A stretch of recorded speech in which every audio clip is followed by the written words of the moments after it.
Elles correspondent dans des champs spécifiques dans la table. Vous pouvez également utiliser des requêtes pour combiner des informations provenant de plusieurs tables. Une base de données de librairie peut stocker les noms d'auteurs dans la table livre et conserver les informations de commande dans la table commande.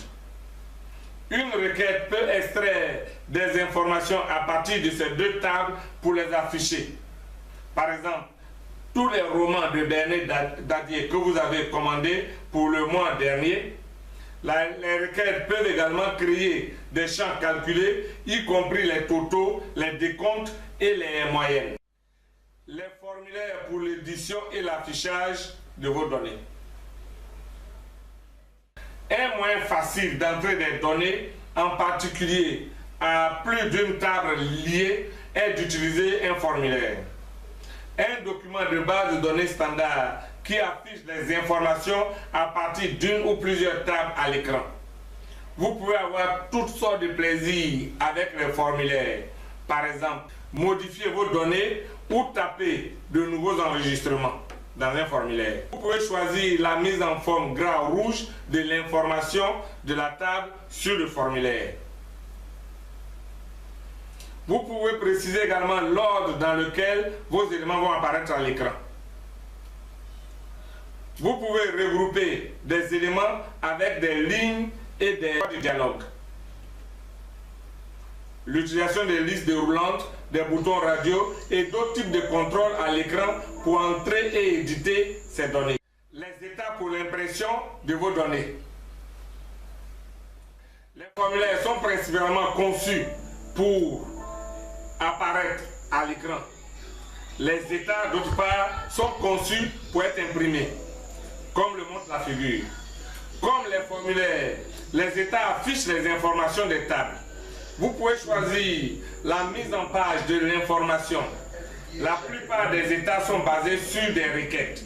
Vous utilisez une requête pour sélectionner les informations qui apparaîtront dans le rapport. La conception de l'état définit l'ordre dans lequel les enregistrements apparaissent, les champs qui y sont affichés et les polices, les tailles de police, les lignes et les traitements à utiliser. Les macros pour minimiser les frappes. Access inclut deux langages de programmation distincts. L'un pour les macros et un bassin séparé VBA pour les grands programmes. Les macros sont des programmes qui permettent d'automatiser les commandes que vous donnez lorsque vous utilisez Access. Vous écrivez en racontant les accès aux enregistrements, vos frappes pendant que vous faites quelque chose sur l'écran. Par exemple, vous pouvez écrire une macro qui déplace le curseur sur le dernier enregistrement de la table de commande chaque fois que vous ouvrez le formulaire. Entrée de la commande. Après avoir obtenu un peu de pratique à la création de macros, vous pouvez créer des boutons sur vos formulaires qui exécutent les macros avec un simple clic. Vous pouvez également dire à votre formulaire d'exécuter une macro automatiquement lorsque vous passez d'un champ à un autre dans le formulaire. Vous n'avez pas à être un programmeur pour créer les macros. Access vous aide à les écrire en offrant des menus de commande. Maintenant, les modules pour écrire vos propres programmes. Bon, maintenant nous arrivons à la substance normale de la programmation. Le module, c'est un autre terme pour désigner les programmes Visual Basic VBA, Visual Basic Application. C'est un langage de programmation basé sur le langage basique séculaire. Il est spécifiquement conçu pour travailler dans Access et d'autres programmes Office. Les macros sont très bien pour économiser quelques frappes ou nettoyer les données que vous entrez dans un domaine. Mais quand les choses deviennent complexes, vous pouvez utiliser le langage VBA pour écrire vos programmes. Même le dit, la programmation n'est pas pour les faibles de cœur technologiquement. Heureusement, il est rarement nécessaire, mais quand tout le reste est fait dans votre base de données, jetez un œil sur nos prochains cours pour une introduction à la programmation Visual Basic. l'écriture des petits programmes n'est pas si difficile. Et si vous avez un goût pour la programmation, qui sait ce que vous finirez par créer? Ah oui, il y a des Bill Gates futurs. Voyons maintenant les modules. Les concepts des bases de données.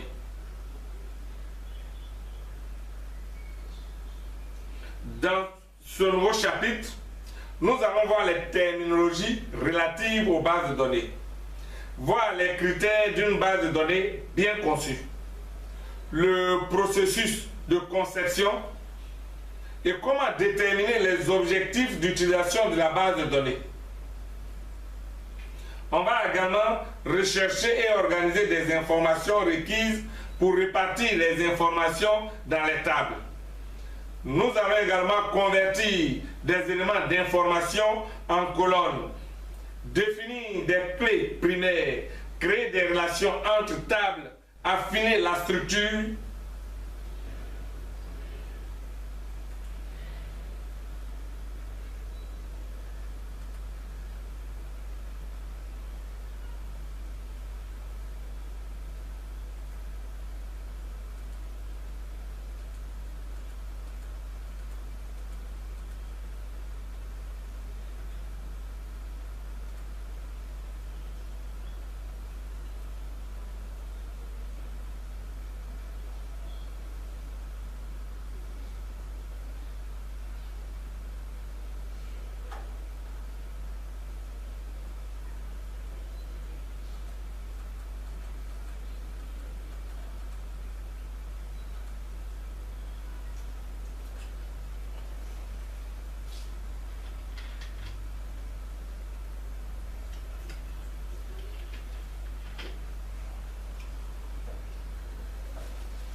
Bon, là, nous avons le boulot. Une base de données conçue avec précision permet d'accéder à des informations à jour et exactes. Parce qu'une conception correcte est l'essentiel à la réalisation de vos objectifs et à l'utilisation de bases de données. L'investissement en temps nécessaire à l'apprentissage des concepts de création est très important. Vous aurez ainsi la garantie que la base de données conçue répond à vos besoins et elle peut évoluer. Ce chapitre a l'avantage de présenter des conseils pour la planification d'une base de données. Vous apprendrez à faire le tri parmi les informations qui vous sont nécessaires, à partir des informations entre les tables et les colonnes, et à établir un lien entre les tables. Donc là, retroussons nos manches. Voilà la terminologie relative aux bases de données.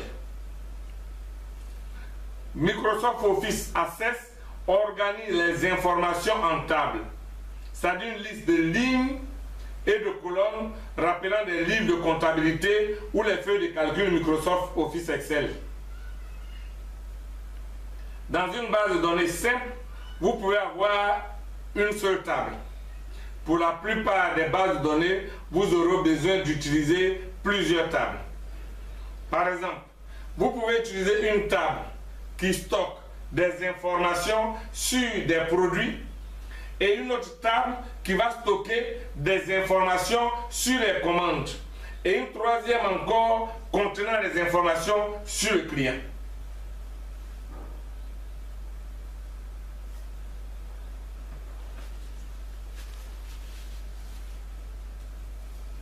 La terminologie.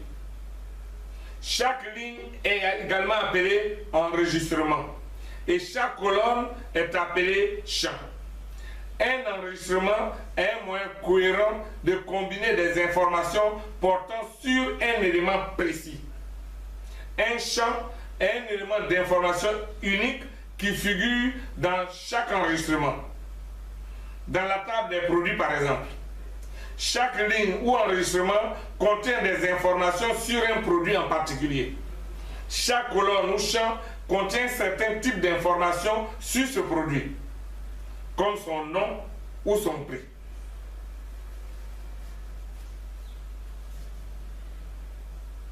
Voyons les critères d'une base de données bien conçue. Certains principes guident le processus de création d'une base de données. Le premier principe est celui relatif aux données dupliquées, également appelées données redondantes, et qui doivent être évitées car cela consomme de l'espace et augmente la probabilité d'apparition d'erreurs et d'incohérences dans votre base de données. Le deuxième principe concerne l'exactitude des informations. Si votre base de données contient des informations incohérentes, les États qui utilisent ces informations contiendront également des informations incorrectes. Par conséquent, toutes les décisions que vous pouvez prendre après avoir consulté ces États seront établies sur une base d'informations erronée.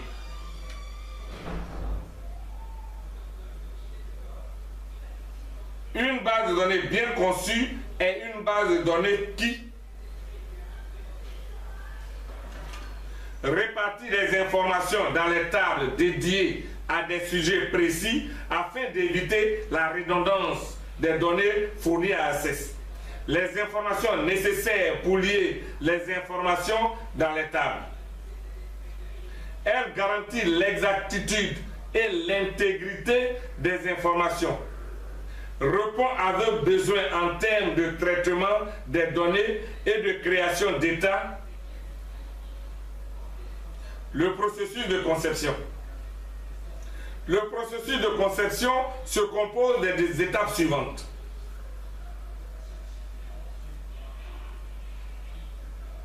Vous devez déterminer les objectifs de la base de données. Cette étape vous aide à vous préparer pour les étapes restantes. Vous devez également rechercher et organiser les informations requises, rassembler tous les types d'informations que vous souhaitez stocker dans la base de données, tels que les noms de produits et les numéros de commande.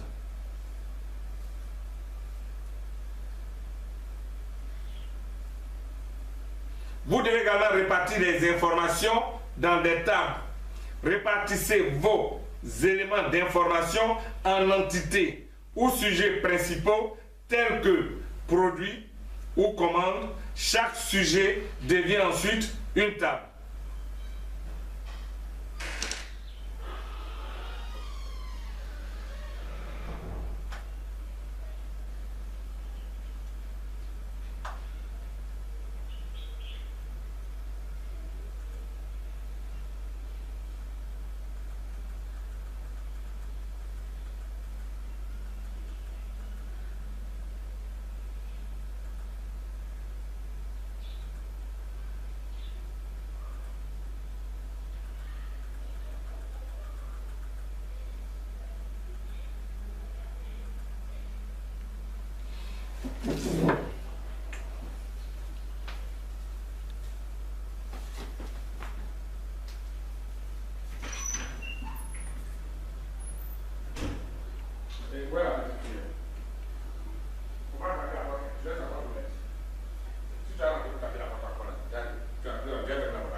Qu'est-ce que quand il est à la maison qu'on l'a avec ça?